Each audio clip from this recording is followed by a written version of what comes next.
Welcome to Tales of First Ladies. I'm Eleanor Burns.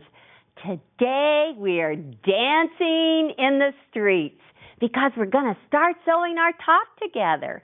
Well, I have shown you how to make 2 each of 8 different blocks, and I hope you've been keeping up with me. In the last program, I showed you how to make the eagle center for both the 12-inch and 6-inch blocks. Well, maybe you prefer a different center. Nancy McBride did just that with a stunning alternate center. Her dreamy blues and lavenders are majestic, and she is a master at picking fabrics in different textures and patterns. Really fun. One patriotic eagle roosts in the center. Nancy reduced the eagle and fused it on point to a 12.5-inch background square. That variegated pattern of teals and blues and purples gives the eagle a rather feathery look, don't you think? The 2 Harrison blocks are perfect on point as well. And then the last 2 blocks, the Martha Washington wreaths, look great with the others.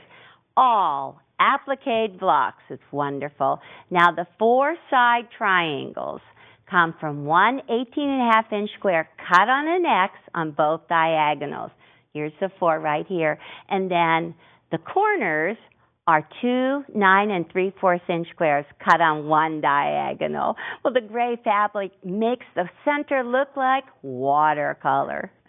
Well, have you noticed that Nancy put a Dolly Madison star in the middle of all 4 sides? You know, she even designed her own block. And that's good because she gave it her own personal touch. That's good. Well, Nancy called her quilt Purple Majesty. Just beautiful. Well, now step into the garden with Teresa Varnes and this charming quilt. The flowers are vibrant in shocking pinks, lime greens, brilliant blue, sunny yellows. Her center is made of 4 artistic flowers sewn to 6.5-inch background squares. And that colorful center square is also 6.5 inches. Well, the bright yellow triangles are from 1 10-inch square, and the lime green corners are from 2 5.5-inch squares. Well, it's amazing. But Teresa cut all these colorful pieces for the blocks, the triangles, and the geese from a package of pre-cut 10-inch squares. Well, she had to add background, her borders, and her binding. But she had a happy time digging in the garden. Well, I'm anxious to get started with my eagle center. Join me.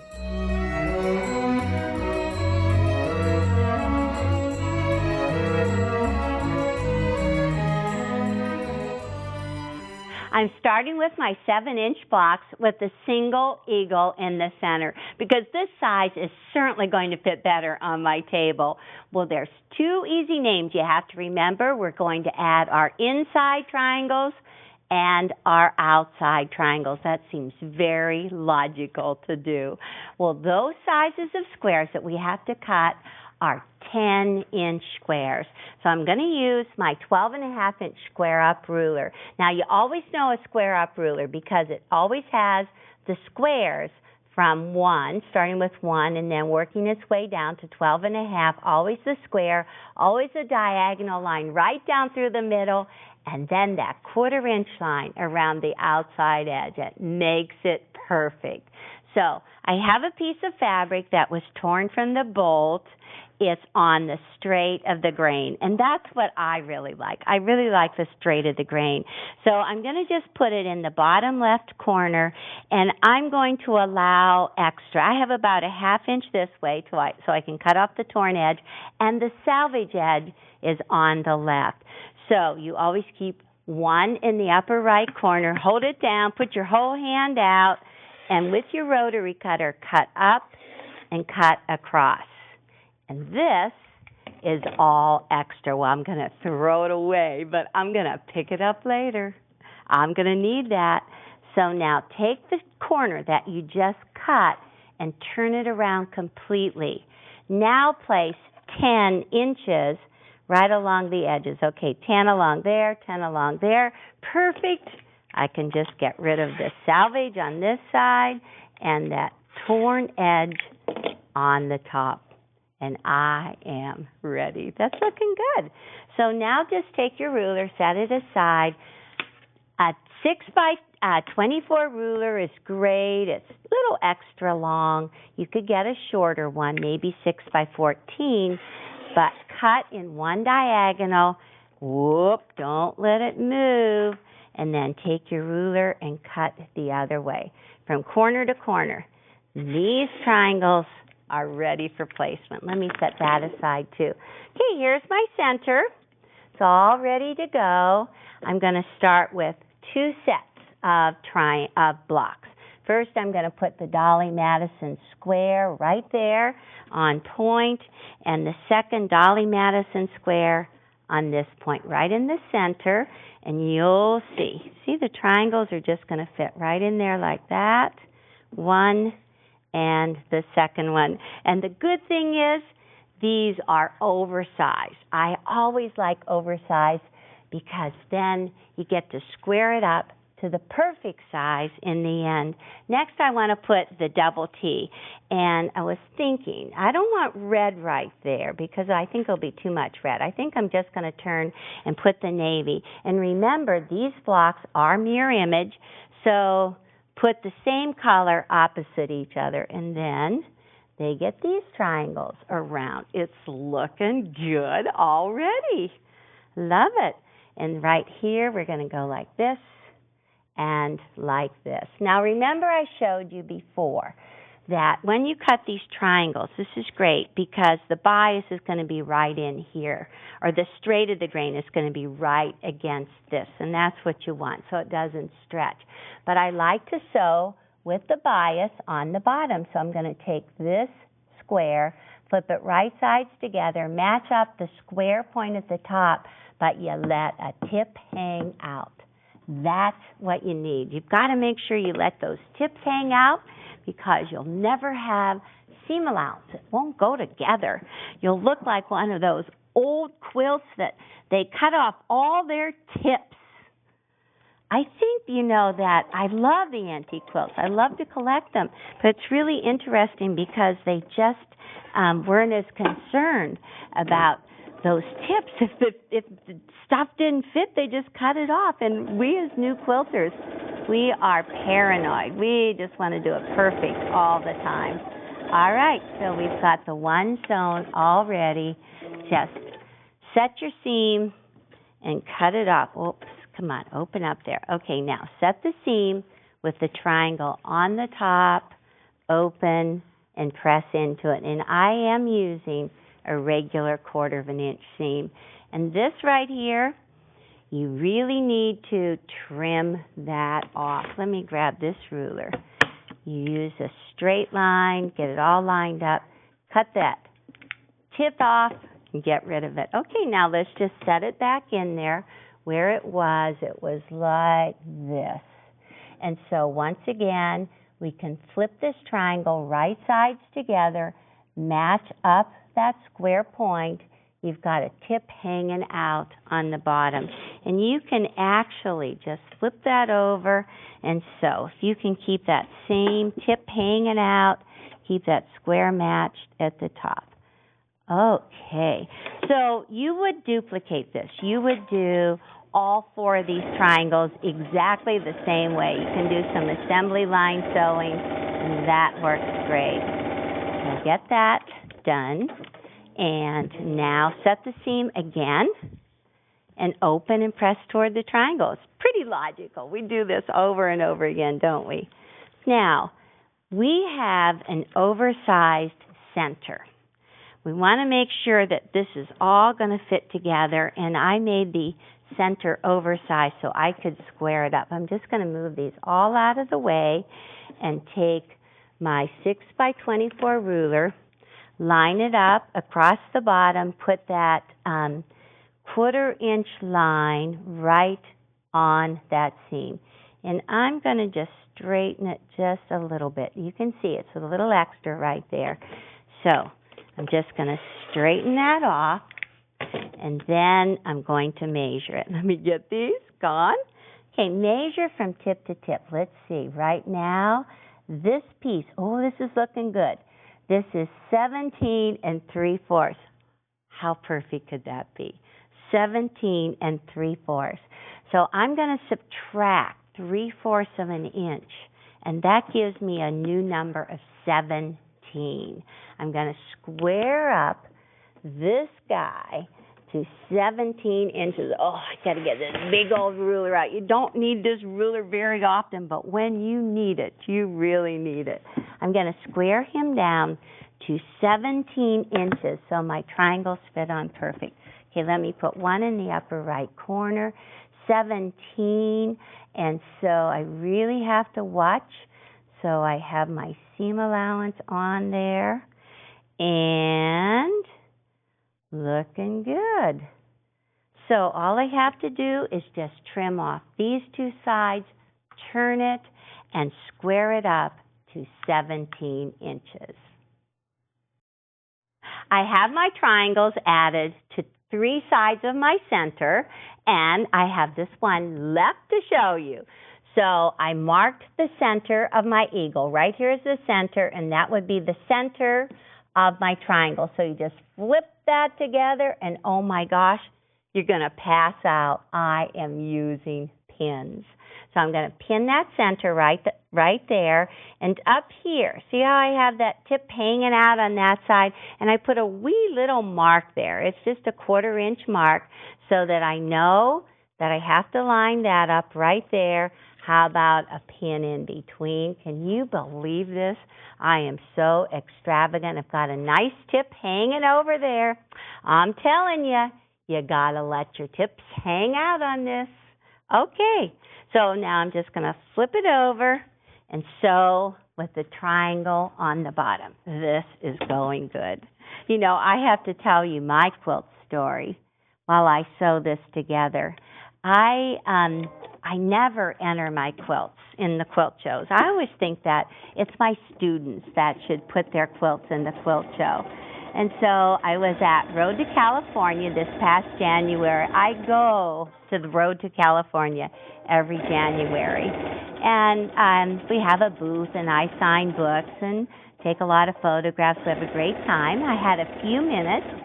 I decided that I should get out and look at the quilts. I love that. So I was walking down the aisle, and I stopped dead. And I said, oh, my gosh, can you believe a quilt maker made a quilt just like mine? I was in shock until I went up and I saw the quilt was mine. Orion had actually entered it for me, and I was so surprised. I went up and said, oh, my gosh, I got honorable mention. And I said, oh, I wonder if I was supposed to get honorable mention because I was the one that made that quilt, or was it really worthy of it? Anyhow, that was really fun to go to the quilt show. Okay, so now I'm just going to set that seam, open it, and press it toward the triangle. So what do you think? Boy, we could probably stop right here, but we have more triangles that we have to add. So let's just set it down. It's on the square. I cut 4 10-inch squares, and we're going to cut 2 of them. They are layered right here. We're going to cut 2 of them on fourths on both diagonals, into fourths on both diagonals. Just pull these out. These are the outside triangles now. These are the same size we just used. And this one, I'm only going to cut on one diagonal. These are the very outside corners. I think this is going good now. So let's just set these aside because I have my blocks.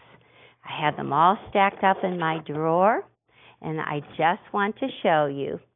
These 2 are going to go up in this corner.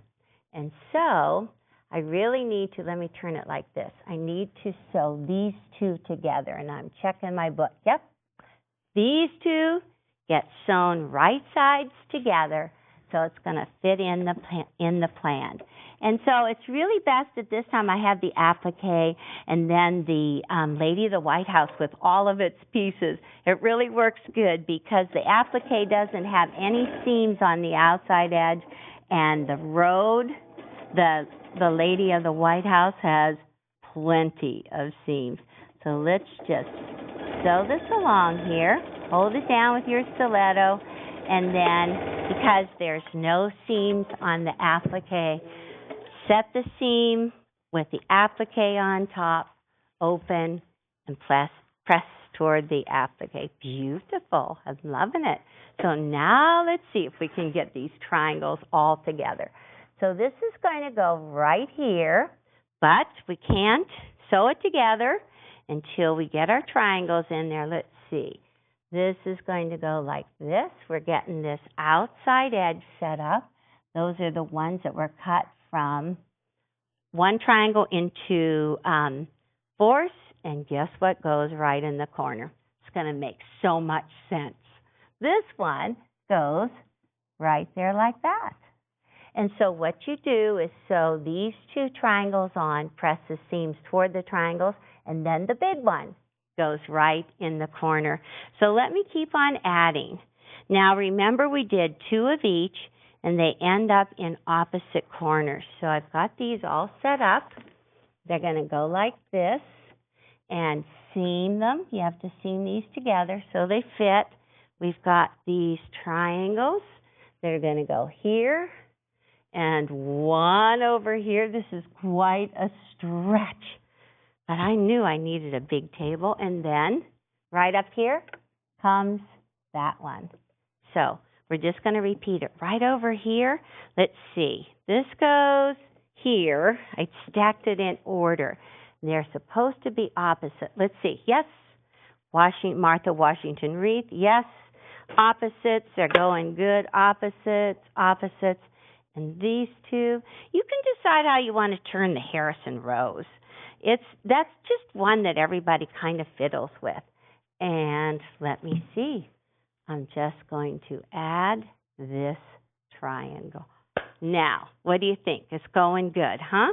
Okay, let me just flip this right sides together, do a little sewing. Remember, all the time, you're going to sew with your triangle on the bottom so you don't stretch out the seam.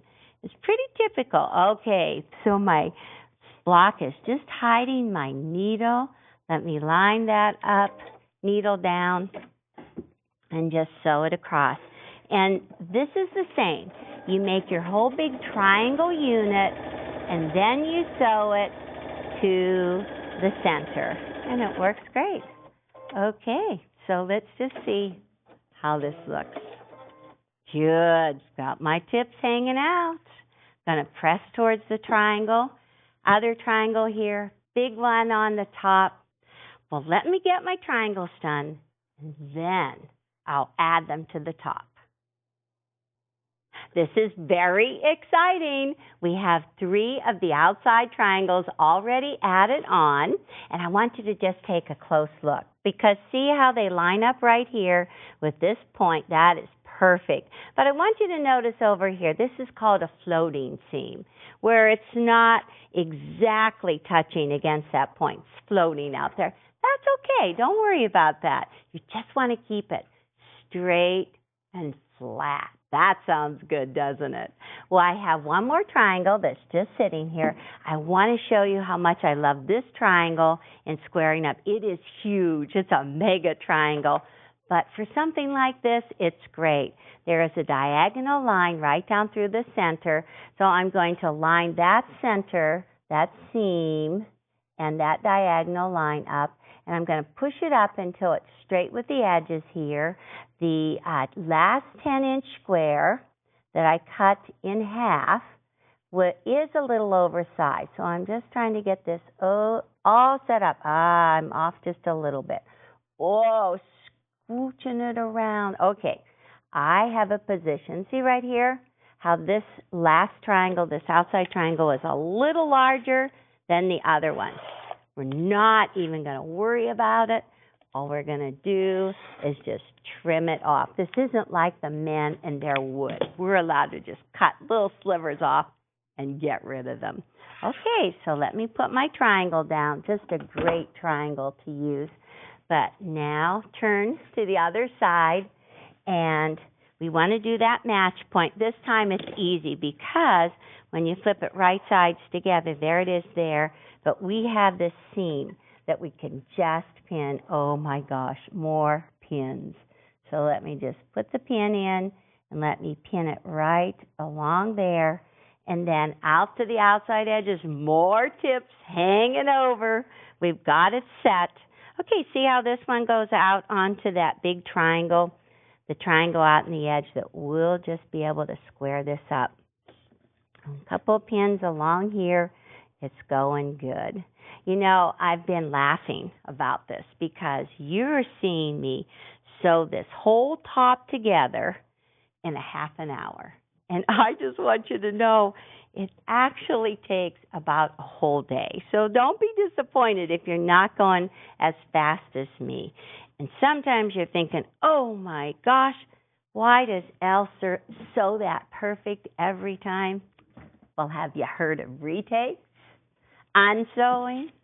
I have to do it just like you do. So let me just turn this over, and I'm going to sew it with the triangles on the bottom. Line it up, get that going. You know, I was working on my Christmas at the White House. Oh, that is such a fun quilt with all those bright, beautiful reds. And I was in my sewing room in Julian. It's just a great sewing room. Beautiful day. So I had my windows, my doors open, and I had my red on the design wall, and I know it looked so enticing to this hummingbird. And so he flew in, and he spent the whole day with me. I wanted him to leave because I didn't think he should be in my house, in my sewing room, but he was just fluttering around trying to get out. Never left. Didn't even leave at night. I couldn't get him out. He was up in the skylight. And the next morning I went up to finish my quilt. He was still there. Well, he fluttered. He fell down to the ground when I went to lunch, and I came back so upset. Little things like that really are so sad. I thought that he died, but I ran and I got some sugar water, put him out on my porch, and he fluttered away. And now I think that hummingbird comes back to my feeder every day just because he loved that I saved him.